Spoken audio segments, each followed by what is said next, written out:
3 سال داشت که پایش به بریتانیا کشانده شد. دیانا عرفانی از طفولیت به خبرنگاری علاقه داشت. او برای اینکه یک خبرنگار شود با چالش‌های زیاد دست و پنجه نرم کرد و هیچ وقت ناامید نشد.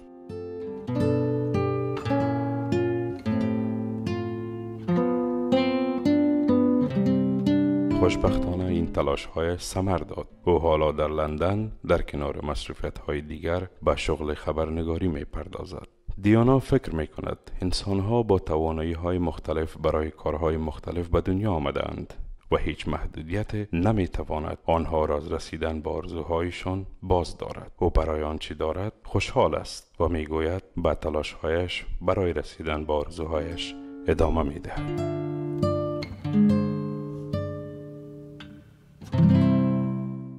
من خوشبختانه که دیانا جان هم اینجا در استودیو با خود دارم.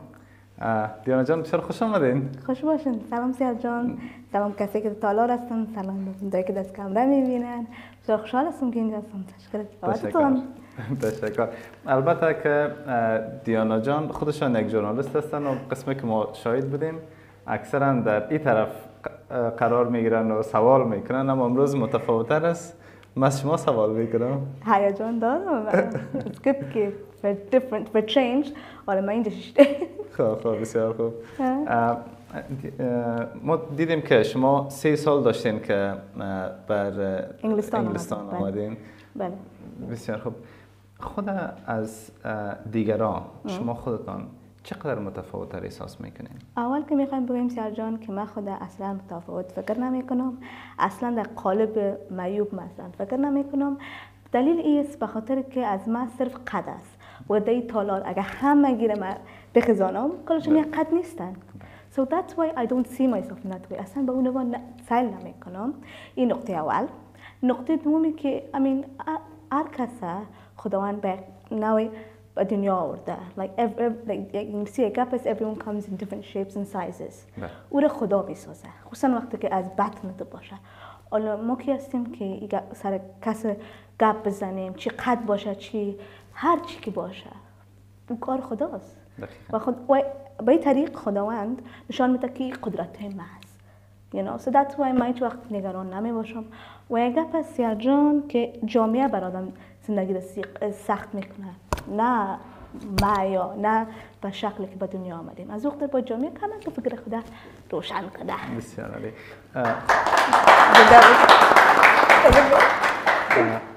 دیانا جان شما وقتی که جامعه میگین شما اکثریت عمرتان در انگلستان سپری کردین. آیا در اینجا همین مشکل بود؟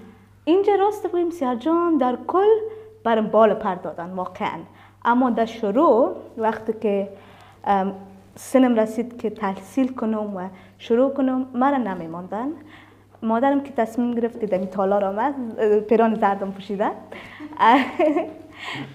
اینا تصمیم گرفتن که من در یک مکتب نرمال یا عام ببرن.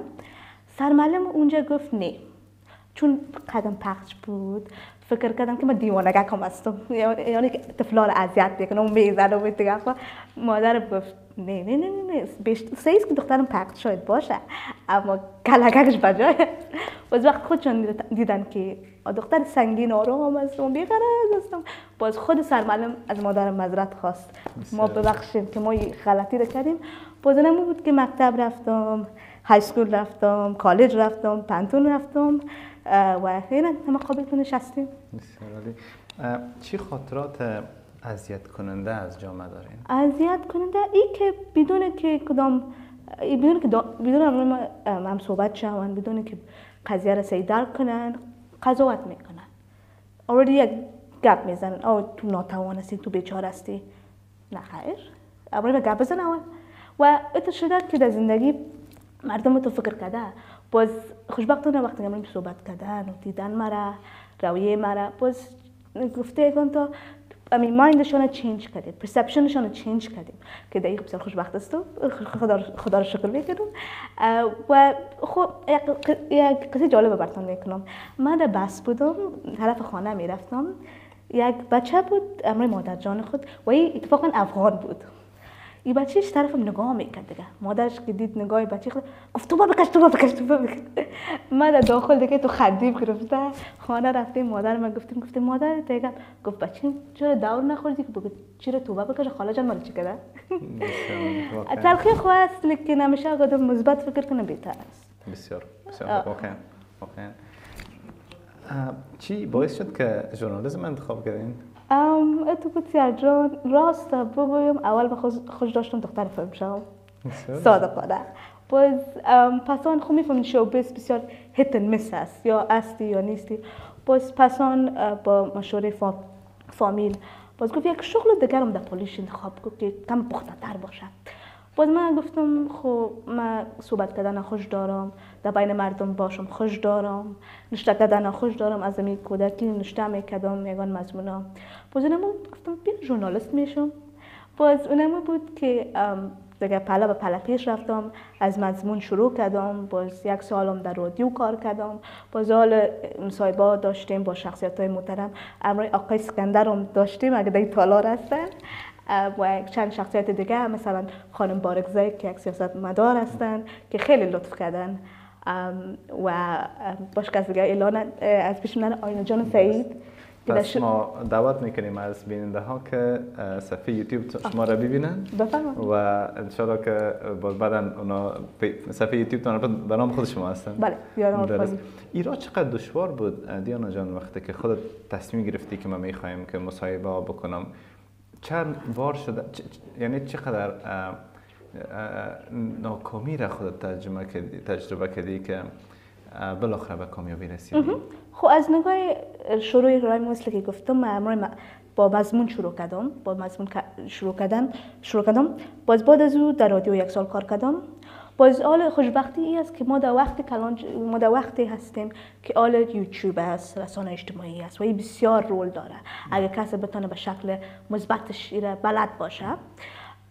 خب من باز آل مصاحبه که کردم من 2 مصاحبه از قبل داشتم باز این نشر کردم در یوتیوب این نشر کردم باز مردم استقبال کردن اما پیش از او من در یک گردمایی سهم گرفتم که اون وقت کرونا یا بود از طریق کامپیوتر اونا در امریکا بودن و در لنگستان بودم تو بود که حادثه در 2020 ژورنالیست‌ها رو پای در پای کشته می‌رفتن و این سر من زیاد تاثیر کرد خصوصا که وقتی که یما جان سیاوش که شهید کردن و خیلی تاثیر شد چون من خودم می‌دیدم برنامه‌هاشون و یک جوان به این گونه بکشن بسیار غلط است دیگه باز سر من بسیار تاثیر کرد باز من گفتم سهم گرفتم که در اون گپام زدم باز دیدم استقبال مردم گرم بود باز من گفتم بیا دیانا شروع کن دیگه از نگاه مصاحبه تصویری تا پیام ای است که پلیز امی دخترها را حق بتن بان هرکس به شکل خود زندگی کنه چیزی را سرکس تعمیر نکنیم اسلام میره نگفته پلیز صلح باشه زنها رشد کنن و آباد باشه وطن ما و در قصه وطن باشیم نه در قصه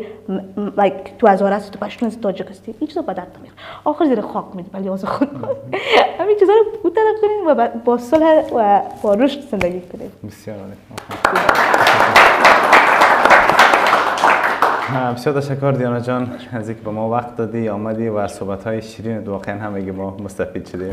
هر خدمتی که باشه من همیشه در خدمت هستم. تشکر. ما در ادامه برنامه از داستان جوان افغان میشنویم که بعد از اینکه معلول شدن میلیونر شدند. با ما باشید.